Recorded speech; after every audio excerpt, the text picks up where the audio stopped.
સુરેન્દ્રનગર જિલ્લાના ખેડૂતો આક્રમક મૂડમાં જોવા મળ્યા। ખેડૂતોને પાક નુકસાનીનું વળતર ચૂકવવામાં ન આવતા ભારે વિરોધ કરવામાં આવ્યો।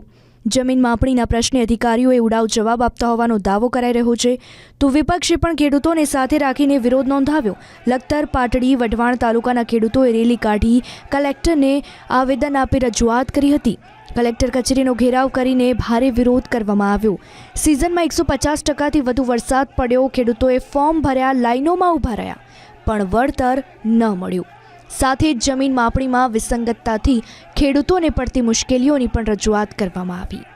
સરકારશ્રી દ્વારા જાહેરાત કરવામાં આવી હતી કે અતિવૃષ્ટિ વરસાદ થયો, જેના કારણે પાકનું નુકસાન થયેલું હતું અને સર્વે પણ કર્યું અને ખેડૂતોના ફોર્મ પણ ભરાણા, પણ ફોર્મના પણ ખેડૂતોએ 200 રૂપિયા આપ્યા, 500 રૂપિયા આપીને ફોર્મ ભર્યા છે।